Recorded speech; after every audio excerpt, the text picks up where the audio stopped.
Sometimes we don't notice things unless we really focus on them. You won't notice the feeling of your clothing weighing down on your body, or the fact that you're blinking reflexively unless I tell you. Then you cannot stop noticing for a while, and it can become uncomfortable. I spent 3 years at a dorm that faced an elementary school's yard. And on the 3rd year, on Christmas, I noticed they had planted a big pine tree on the yard. It's so weird they would splurge on planting such a huge tree for Christmas, especially when most of their children are home for the holidays, I told my friends. She laughed at me and explained that the tree had just been there since before I moved in, and I had never noticed it was there. For me, it was just an unnoticeable detail of the landscape. I guess I'm trying to justify the fact that after I moved to a small town for work, I didn't notice a small wooden door on my backyard for a year. I mean, can you blame me? I was busy with moving, with my new full-time job. I haven't had enough time to properly clean up the backyard. Not that there was much to tidy up, it was more of a dirt and stone backyard, and the only signs of plant life were the moss and the ivy covering the wall. It was no surprise, the wall opposite to mine belonged to a tall brick house. It was almost like, after building my house, they had decided that it was appropriate that the small alleyway between 2 buildings was okay to turn it into a narrow, shady backyard. So when I decided to do some spring cleaning and get rid of the moss covering the bricks, I noticed a small door on the wall, made of dark rotten wood held together by rusty iron bands. I assume it was an old door that belonged to the other house, probably walled off from the other side or locked. It was warm to the touch, and I wondered if it led to a boiler room. To my surprise, it opened, and to my greater surprise, the sunlight seeped into the backyard through the frame. Maybe I wasn't familiar with this town's layout after all. I mean, I only knew the way from my house to my workplace and to the supermarket. I could have sworn my house was right next to the other, but maybe that was just how it looked like from the front. To think I could have some sunlight and maybe some plants all this time. I stepped out into a tranquil, deserted street side. I remember thinking I should probably buy a lock. Someone could get into my house through that door from the side. I was determined to learn more about the layout of this small town, so I decided to find my way back to the front of my house. I decided to walk for a while, but there were no alleyways between the houses. It seemed like they all had been built tightly knit together. The day was getting hotter too. Up until that moment, it had been a typical spring day, sunny, but with a cold breeze that seemed to herald a storm. Seems like there would be no storm at all. The sky was blue, not a cloud in sight, and the shadows thrown by the street lamps and the bikes chained to them were almost pitch black. I felt like going for an ice cream, maybe if I managed to find my way back to the supermarket. When I finally reached a corner, I found myself in a street that was unfamiliar to me. I cursed having left my phone at home, but I tried to find my way back to my workplace or the supermarket. Surely after some walking I would find something that looked familiar. The problem was, all streets looked familiar. The white stone buildings, the small parks with the patches of green grass and maple trees, the street lamps, the water fountains, yet I was completely lost. And there was not a soul to be found. In fact, there was no sound, no breeze, no rustling of leaves, no birds singing. At this point, I resigned myself to walk aimlessly, and I must have walked for hours because the sun started setting. Yet the day still felt like a sweltering summer evening. I stopped to drink from one of the fountains, but before I could bring my lips close to the water, I heard the whistle of a train. Startled by the sudden noise in this now deserted town, I started running towards it. Somehow, as I followed the whistle, I ended up on the outskirts of town, next to the train station. Well, a low concrete building that used to sell tickets a decade ago, next to the train tracks. People these days just ignored the ticket machine and jumped the turnstiles. The train whistled again. I didn't think twice, jumped the turnstiles and boarded it. To this day, I'm not sure why I did it, probably because it seemed to be the only thing at the moment that wasn't frozen in time. I took a seat and realized, of course, the train was empty, and I ignored where this train was headed. No one answered the knocks on the conductor's door. There was nothing left to do than just take a seat and wait. I had taken the train to my town many times, yet the landscape lit by the soft light of dusk was unfamiliar to me. The leaves from the trees that lined the sides of the train tracks were going yellow, and it seemed like a breeze was starting to pick up. I let myself slip into this dreamlike state, just watching out the window and wondering when the train would stop. We didn't pass a single station, and the sun went down. I paced up and down the wagon. Rain fell for a few minutes, then it stopped. It was well into the night when the train finally started slowing into a halt. I had to look through my cupped hands into the darkness. Outside, only a deserted station like the one back at my town, and a street light. I stayed inside the train for what felt like an eternity, not wanting to walk out into the darkness of a train station in the middle of nowhere, but the train would not move. After a while, the lights turned off. Not wanting to stay in the dark, I finally walked out, seeking the light of a lamppost. It was freezing outside. The breeze had turned into a chilly wind, and the dusty windows on the station were frozen over. The street lamp flickered and swayed into the night. Before I could react, the train closed its door, whistled, and picked up pace. I ran after it until the end of the concrete walkway, but was unable to get in. Now I was left alone in an empty, nameless train station, surrounded by nothing but fields. And was that a snowflake that had just landed in front of me? Just great. Shivering, I walked around the station building trying to find something or someone, but it just seemed like I was standing in an island in the middle of nowhere. I did wonder if I was dreaming, yet the cold reminded me that this was certainly real. I resigned to wait for the next train, wondering if I would freeze to death there. Watching the snowflakes dance by the light of the street lamp, waiting for a train that would never come. It was then when I heard the faint train whistle. I jumped up and looked in the direction the sound had come from. For a second I thought it might have been the wind, but then I saw it. There, in the horizon, the faint lights of a city or a town, and probably a non-deserted station, or at least someone who could give me directions to go back home.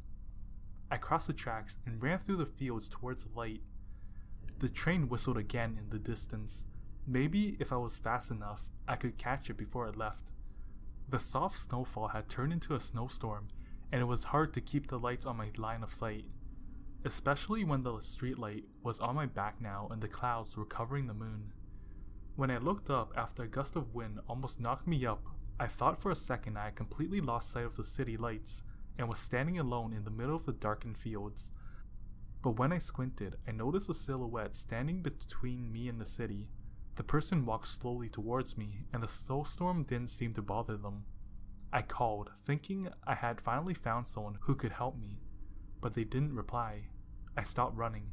There was something about this figure, walking slowly and calmly towards me, that was incredibly unsettling. Another gust of wind blew my hair in front of my face, and I turned my head to the side for a second as it pulled it out of my sight. When I looked up again, the silhouette was much closer than before, yet it was still walking. It hadn't run. I could barely see it in the middle of the storm, but I was sure at this point that whatever it wasn't another person coming to my aid. I was frozen in the spot, with a shadow between me and the lights, not daring to advance, but also reluctant to run back to the lonely station and be at the mercy of this approaching shadow and the snowstorm. And then I heard the familiar train whistle behind me. I turned and ran as fast as my legs allowed me. I didn't dare look back. I didn't dare stop until I reached the station again. I boarded the train. I pressed the button a dozen times, believing it would make the doors close faster. The doors finally closed. The train picked up pace. I slumped onto one of the seats, thankful for the warmth and the light. I cut my hands again and looked at the lonely station in the island. A figure stood under the flickering street light, slowly waving goodbye. I undid my steps. The train arrived back in town at sunrise. I walked back the same unfamiliar streets, not daring to look behind me. I found the wooden door on the wall again. I walked through it and closed it behind me, and thank God for the sound of my TV and the voices on the street at the other side of the house. It took me some weeks to even dare to step into my backyard. Nowadays, I leave my backyard door open from time to time. I've managed to plant some flowers, and the sun makes the clothes I hang outside dry faster. I do make sure to lock the door when autumn comes.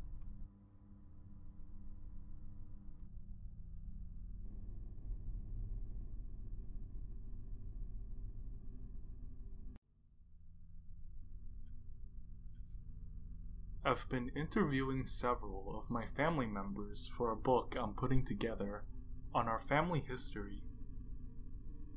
Two of my uncles spent considerable time in prison when I was younger, so I asked if they could share their experiences with me. One declined, saying he'd rather put those days behind him. The other, however, sent me something very interesting. I thought you guys might be interested, so I'm sharing what he sent to me below. Hey kiddo. Well, you probably don't remember because I first went to prison when you were only a few years old. I was in and out for a while, which you may recall, but over the years I saw a lot of strange shit. Even now, I don't know how to explain it. Maybe you can use some of this for your book. So, when I first got in, my cellmate was this guy covered head to toe in tattoos. Nothing special, right? I have my fair share of tattoos myself, and if you don't have any in prison, you kinda stand out. Anyway, the thing that got me about this guy was that his tattoos are always changing. I don't mean like he was getting new ones, I mean the tattoos that were already on his body. They were different. It was the strangest thing. Like, there was this tiger on his leg. Real badass piece of art. But the head would shift. Sometimes it was looking into space. Other times it was looking right at me. At first I thought I was just seeing things, like maybe the isolation was making me crazy or something. But when I asked the guy about it, he just laughed and was like, yeah, she does that sometimes. And there was this star on his back, with rays coming out of it. It was like the centerpiece of his back, really prominent, and took up a lot of real estate. I swear to God, the rays moved. Not every day, but they damn well moved. They got longer and shorter, they even moved positions. I brought it up with some other guys, but they just said I was full of shit. He was transferred a few months after I got there. Never found out what the hell they were all about. Then, there was this TV that used to be just outside my cell. Loudest goddamn thing. The guards left it on all night. I think in part to torture us, but also probably to drown out the inmates screaming. I don't know how much you know about the inside of a prison, and I sure as hell hope you never have to find out. But lock hundreds of men together in a confined space with nothing to do and a lot of tension to unleash, and you get a lot of screaming. The guys did it mostly to rile the guards up because they were bored.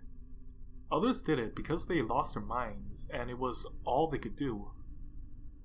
Anyway, this TV was just outside my cell, which was just fine with me. I could listen to it during the day and the sound of it was somewhat calming at night. The guy in the cell next to me didn't agree though. He would scream and scream and scream, just incoherent shit. He was noisier than the damn TV was. The guards would come and tell him to keep it down. but he would just go nuts. In the end, they threw him in the hole and everything briefly went back to normal. But the first night he came back, he started the same shit again, even worse than before. Something about voices coming to get him. The only damn voice any of us could hear was his. He put in a request to move, which they granted a few days later, but until then he just spent every night screaming. I don't think he slept at all until they moved him to his new housing unit, and neither did we. Needless to say, he wasn't the most popular guy at the time. So then, he was finally gone, and we got a piece of quiet. Or so we thought. That night, and it wasn't just me. We heard something really weird coming out of the TV. Like chanting or something. I have no idea what language it was, and to this day, I still haven't heard anything like it. But the more I listened to it, the more on edge it made me. The next morning, some guys in nearby cells mentioned they heard it too. We told the guard about it and he said he'd look into it. That night, I was woken up by what sounded like a couple talking right in my ear. I shot out of bed, ready to take down whoever had broken into my cell, but of course, no one was there. It was the TV. It was like the volume had been turned up to full, and it was right inside my head. Maybe that was why the guy next door screamed so much. Over a period of several nights, more and more guys started to complain of headaches and voices that wouldn't leave them alone. Then we woke up one morning, and the TV was gone. No explanation, just gone. But the noises stopped. A few guys requested transfers regardless. They claimed that they could still hear the TV even though it was gone. But 2 of them ended up committing suicide before the requests went through. Then, there was this guy. I'll never forget him. Kinda hard to, really. In prison, we have a lot of free time, and a good way to kill that time is with exercise. We didn't have any weights or anything fancy like that, so you just kinda make do with what's available. This kid comes in, and he was kinda skinny, like the runt of the litter. The kid you'd give a wedgie at school and dump in the trash. Anyway, his cellmate was really into bodybuilding. He kinda took the kid under his wing, showed him the ins and outs. We didn't exactly get the most nutritious meals in jail, but the kid was smart, and starting working odd jobs around the place in exchange for more food. He started getting bigger. People still picked on him, of course, but we couldn't fault his work ethic. A couple months went by, and the kid really threw himself into it. If he had any leftovers, he'd come up and ask for them. No matter what slop it was, he ate it. He timed his workouts around his meals. He traded for more books and things to make his prison-mate weights heavier.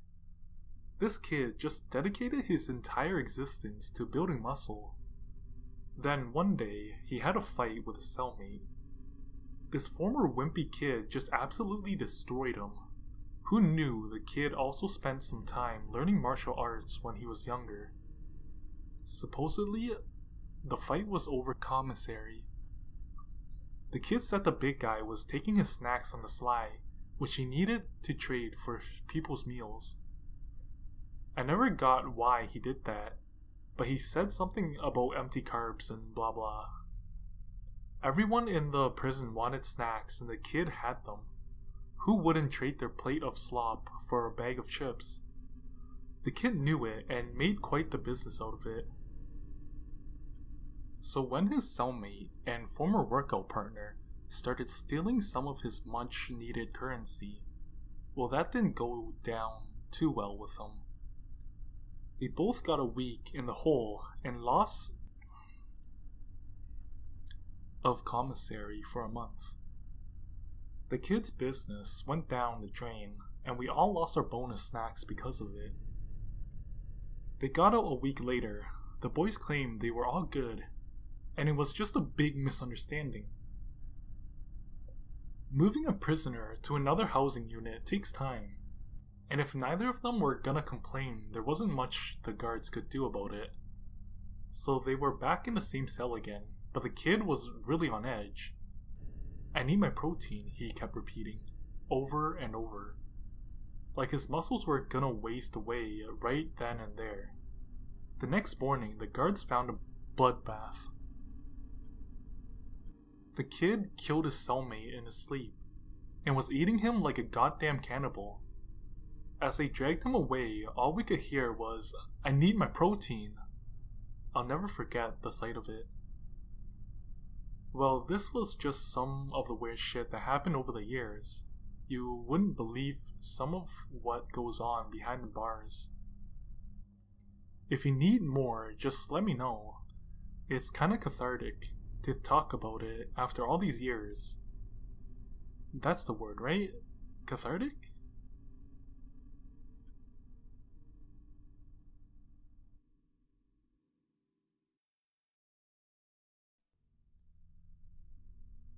Fetid water began to pour over the rim of the toilet and soak my stocking feet just as the motion sensor in the side yard kicked on.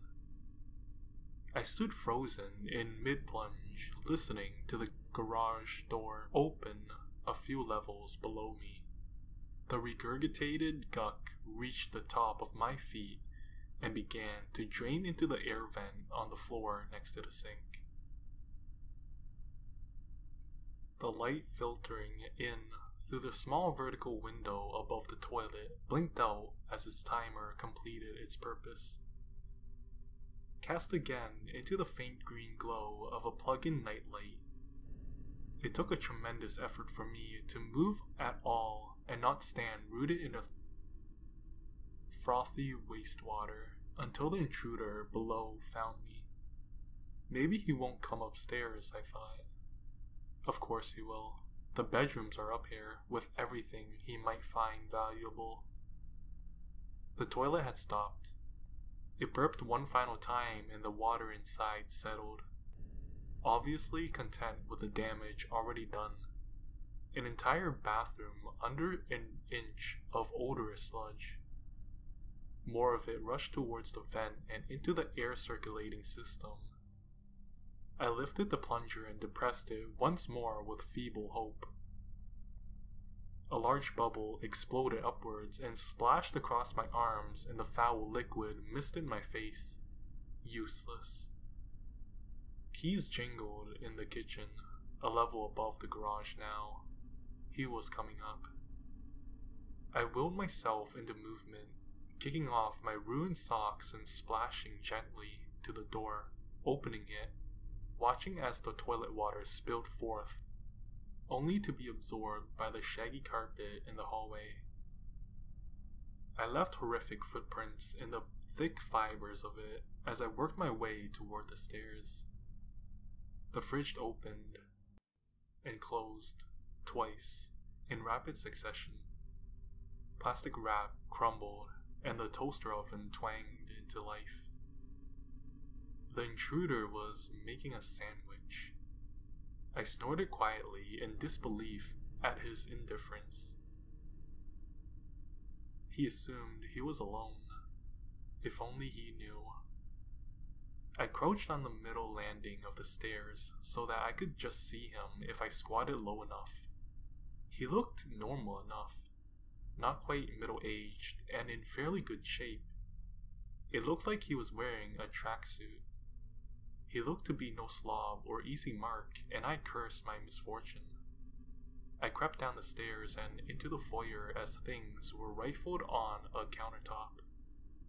Papers shuffled and glasses clanked together. "Where the fuck is the blender?" the man yelled. I peered around the corner at his back and wondered what on earth he was on about. Did he think he was safe here, in this place? The man in the swishy outfit let out a sigh of exasperation and strode toward a door beneath the stairs I just ascended. He slammed it open and began rummaging through a shelf containing various kitchen appliances. "Where the fuck is it?" he reiterated. "Use it every goddamn day, yet you insist on hiding it." He began to devolve into hysterical muttering and knocked the stack of mixing bowls over just as the vent above him began to leak. I sucked in a breath and clenched the plunger to my chest with hands now paralyzed in fear. Drips pattered onto his waterproof jacket. He continued to rant until he leaned back and a steady faucet of the most awful liquid imaginable drained down his neck and probably his back, and, depending on the absorbency of his undershirt, collected somewhere in the area of his ass crack. He slapped at his neck and pinched forward as if it stung. He pulled his hand away and looked at it, smelled it. The scream wasn't quite a scream, it was the noise made by a human past that point. His mouth opened and his chest heaved, but all that came out was air and a high-pitched noise like a door that's never been opened, finally easing from its frame, and Christ, those hinges needed oiling.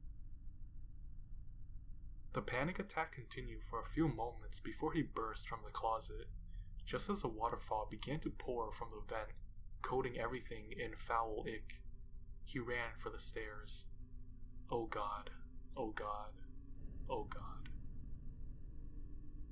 The exclamations continued before stopping suddenly. He reached the bathroom.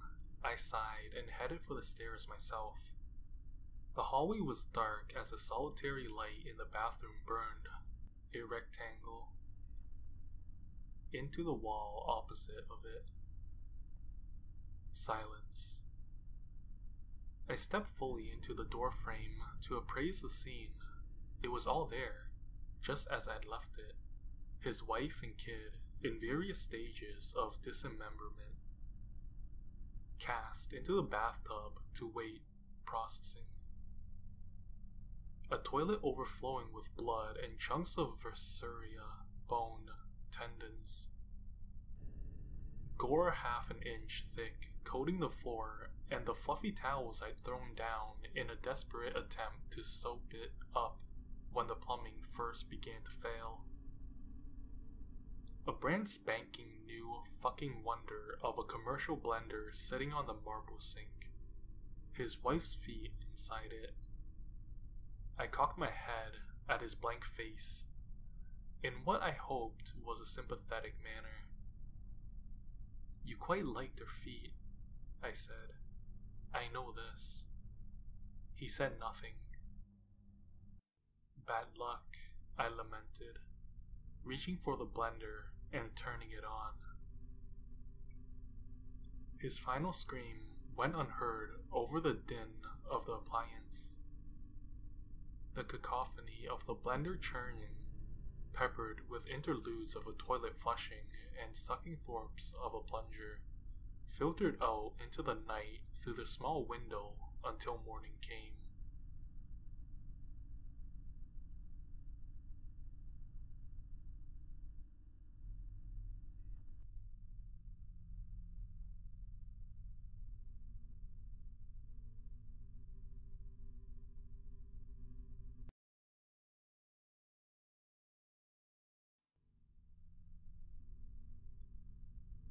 My dad always told me stories about my Uncle Thomas. He was 2 years younger than him, but they always got along greatly. After school, they would head to the library, going on about their day with each other. Back and forth, they go on about crushes, homework, and what they were gonna do tomorrow. They sit in the library and each find a book to flip through. He said both of them loved to read because that was their escape. You see, my grandparents weren't the best of people. They were quite neglectful of my dad and brother. How else do you think they could go to the library after school without asking any sort of permission? He always felt the need to protect Thomas. They were the best of friends. Well, until Thomas entered high school, that is. He stopped hanging around my dad and fell into a rough crowd. Dad tried to reach out to him, but Thomas showed no desire to be around him anymore. Extremely hurt, my dad started to shut down and became severely depressed. The person he had practically raised and protected wanted nothing to do with him anymore. He pretty much stayed like that until he met my mother in college. She showed him the light in his life and that he didn't need his brother's acceptance to realize what a great person he was. My dad said once Thomas graduated, we left town and never saw him again. He dropped this ball on me after years of stories at the library, going through the park and late night talks that lasted for hours. I was hurt for my father and angry at a man I never met. At least yet. Everything was about to change for the better about a month after my 7th birthday. Dad was telling me that Uncle Thomas had recently gotten in touch with him and they've been talking on the phone. He seemed so excited, and apparently Thomas had apologized for the past. He claimed to regret throwing away their relationship and begged for a fresh start. My dad was open to it, but I could tell my mom wasn't so sure. I found out later that she had also talked personally with Thomas, letting him know of the damage he'd done and how long it took to fix it. After everyone seemed pleased, a date was set for Thomas to visit. That date became a day that will be burned into my memory until I take my last breath. I was in the backyard playing with various toys I had at the time. Some plastic trucks mixed in the few action figures I had. I'm sure I could make quite the little adventure with that. As I played, I heard the back door open behind me. I disregarded it as my dad coming out to check up on me. I continued fumbling around with my toys as I heard the sound of footsteps descend the steps onto the yard. They stopped just a few feet behind me. After a few moments of silence, I slowly turned to see who was watching me. Standing behind me was a tall, slender man with dark hair and green eyes similar to my dad's. He was wearing black boots covered by khakis, and tucked into them was a plain black polo. A watch was worn on his left hand. He was looking at me curiously, but showed a slight smile when our eyes met. "Hello, Grayson," he said to me. His voice was warm and calm. He came around in front of me and stooped to my level. "My name is Thomas. It is so nice to finally meet you." He extended his hand to shake. I slowly reached out and accepted his offer. I liked him right there.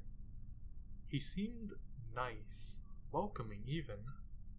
I smiled at him and he laughed a bit. "I've heard a lot about you," I told him. "I'm happy to meet you, Uncle Thomas." When I said that, his smile wavered just a bit, but then returned. He looked down at his watch and then back at me. "So, what are you doing out here?" I can't remember exactly what I said to him, but I basically gave him a rundown of the situation I was playing out with my many toys. He nodded occasionally and listened along. Once I finished, he glanced at his watch again. "Do you usually play alone out here?" he asked me. I laughed. "Yeah, I'm big enough to play out here alone. Mom and Dad check up on me very often, and now and then." I expected him to reply, but he did not. I looked up at him, and he was staring back with a stern look on his face. It occurred to me that his eyes were now a light gray color. Weren't his eyes just green? I thought to myself. That's not right of them, Grayson. Being alone out here, at your age, is very dangerous. I stammered for a bit, trying to come up with something to lighten the mood, but he only kept staring at me with the same stern look. He glanced back down at his watch once more, and a toothy grin showed on his face. Say, Grayson, do you want to see something really cool? Relieved that he seemed to no longer be upset with me, I said, Yeah, show me something cool, Uncle Thomas. He smiled a very devious smile that immediately made me feel uneasy. He leaned forward. Look into my eyes, Grayson. I reluctantly did so, and all things of our world ceased to exist. Flashes of various scenes showed before me. I saw awful, hideous things. I tried closing my eyes, but I still saw them as if the back of my eyelids were a TV screen. I saw an infant baby with his eyes rolled back in his head being held by a weeping mother. It looked as if she was moving down to kiss him, but her jaw unhinged, and she bit down hard on his head. Blood and brain matter spurted out of her mouth. I saw another dimension that seemed to be something taken out of hell. Thousands of small creatures crawling on all four across a ruin of fire and brimstone. There was a towering monster that seemed to be looking over them. It was black and horned with red patches all over its skin. It looked right at me, and it actually noticed me. It raised a claw and waved while smiling ear to ear. I saw a being that appeared to be half human and half spider ripping a woman in half. It walked forward while doing so, and the way it did could not have any sense made out of it. Its legs appeared to go through its body, and it shuddered violently. When its legs did so, the sound it made was children crying. As quick as I was dragged into whatever this was, I was yanked out of it and felt as if I was punched in the stomach. For a second, Uncle Thomas did not look human. He looked sort of like a werewolf, except his ears were long and pointed like an elf. They were not covered in fur like the rest of his face, and he appeared to have an open, horizontal mouth on his neck, lined with razor-sharp teeth. The fear that ran through me was so great I couldn't even scream. I blinked, and suddenly, Thomas was back to the way he was. I breathed quickly while looking at him, and he looked back at me smirking. His eyes were black now. He seemed forward again until his nose was almost touching mine. He then spoke in a voice that was in no way human. September 15th, 2017. He growled. He leaned back and casually stood up as if nothing happened. At this point, I was paralyzed with fear and continued watching him, unable to do anything. Without looking, he reached over to his left wrist and took off his watch. After placing it in his pocket, he turned and started back towards the house. He walked up the stairs and approached the back door. I was scared he'd look at me again and throw me back into torment, but he did not. After a slight pause, he opened the door and went into the house. On September 15th, 2017, my mother was killed in a car accident. A semi-truck driver fell asleep at the wheel and completely destroyed her. Her legs were found on the left side of the road, and top half of her body was further down on the right. Her head, however, was never found. So, reader, I'm sure you're full of questions. What does this all mean?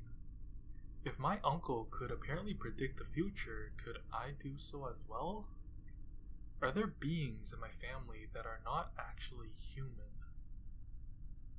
Well, I'm sorry to disappoint you. I'm just a regular guy, along with the rest of what's left of my family, because after Uncle Thomas went inside, I did so as well, about 15 minutes later. Before I did, I just sat there recounting what I saw. I couldn't cry or anything for some reason. It was as if I hadn't seen things no other human was meant to, and my body didn't know how to react. When I was inside, I immediately went into the living room where the TV was on. I could hear Dad at the front door talking to someone I knew was Thomas. After a few minutes of talking, he called my name. I suppressed a groan and slowly walked over to them. The last thing I want to do was see my uncle again. I was so scared I was shaking. When I got to them, a heavy-set man I had never seen before stepped into the house. A gasp escaped me when I saw how much he looked like my father. He gave me a welcoming smile and my dad patted him on the back. "Grayson," he said, beaming. "I'd like you to meet your Uncle Thomas."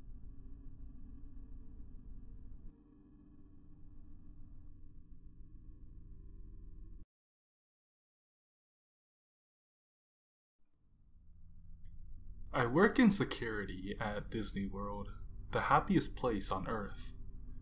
Typically, I wouldn't say where I work, as obviously there are some pretty strict rules about things employees can put online. But I just don't think I can tell this properly without that context. And honestly, I think this may be it for me anyway with this job. I just can't see myself working here any longer now.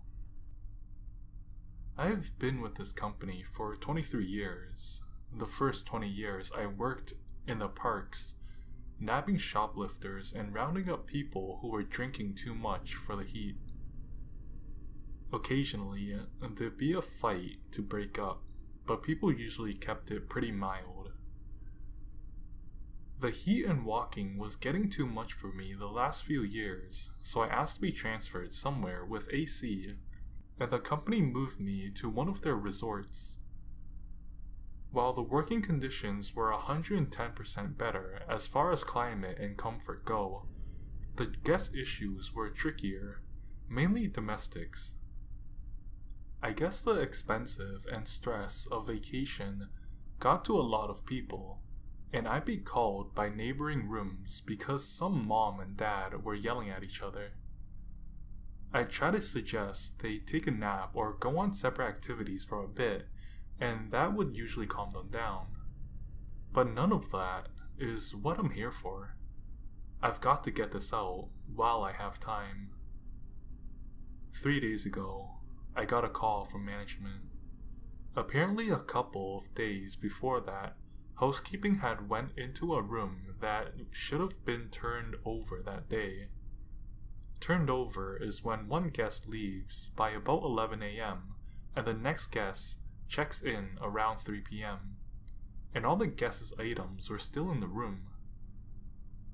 Housekeeping made a note of it and moved on, but during the next 2 days when they entered the room, everything was still there and untouched. I went to check it out, and sure enough, there was an empty room full of luggage, clothes, snacks, some toys, everything a family would need for vacation.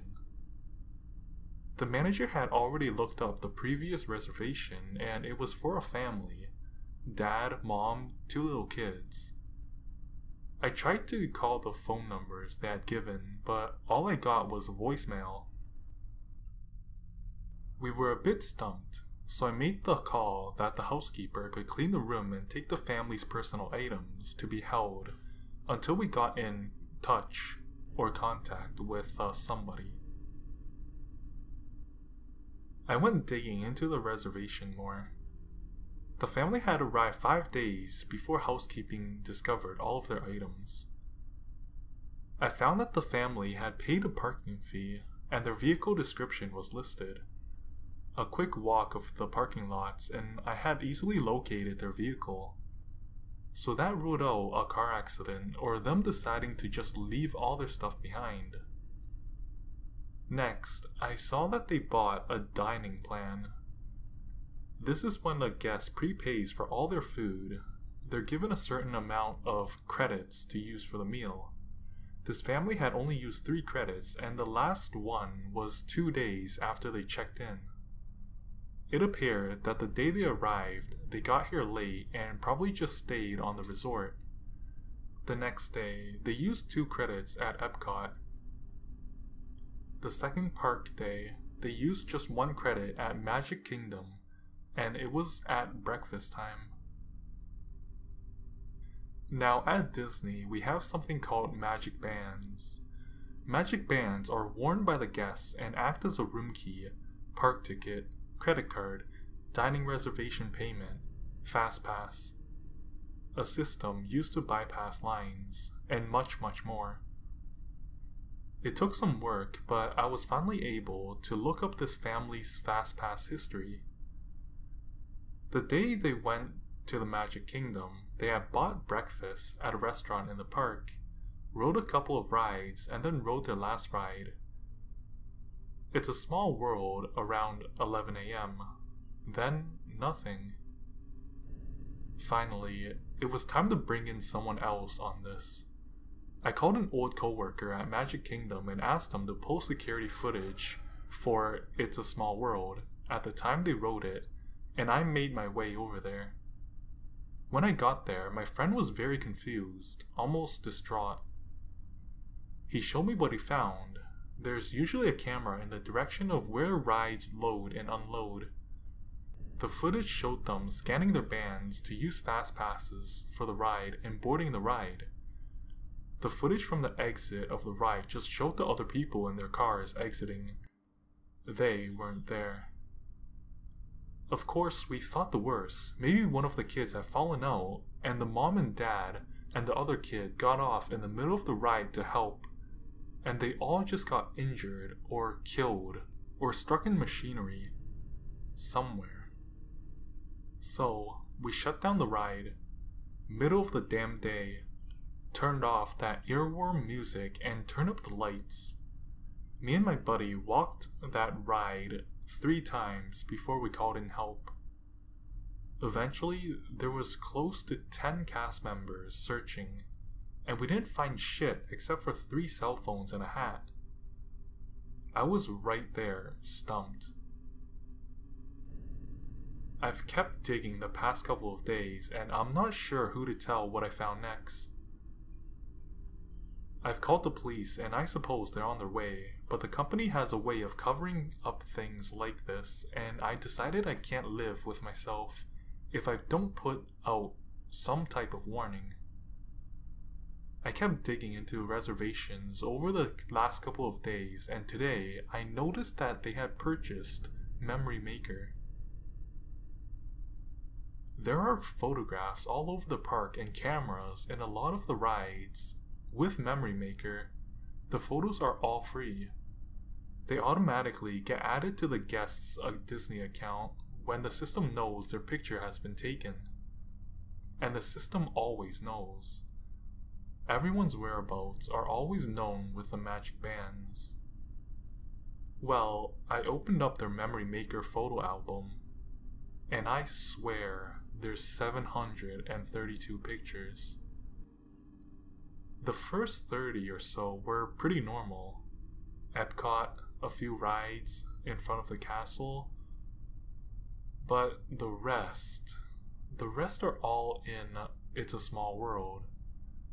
The rides only take 1 picture per go-around.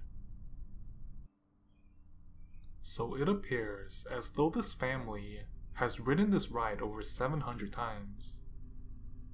The first picture was pretty normal. Everyone looked happy. It was a busy day and a full car of guests. The next one, is rough to look at. The car is empty except for this little family, and they look so darn confused. The next 10 to 15, I can see Dad getting angry, yelling. Mom is holding onto those two kids like her life depends on it. And you can see the kids getting increasingly upset and crying. It goes on and on and on. After 50 or so, it looks like they're trying to get out. In one of the pictures, the dad is missing. In another, they're all gone. Maybe like they've bailed early in the ride and tried to walk out. But in the very next one, they're all back in that damn car. After around 450 or so, I only see the mom and kids. It's just when I look closely, I can see the dad. Maybe just his body now, slumped down in one of those seats in the back. Since about 675, there's just mom and one kid. Another body in another seat. The mom and kid aren't moving anymore.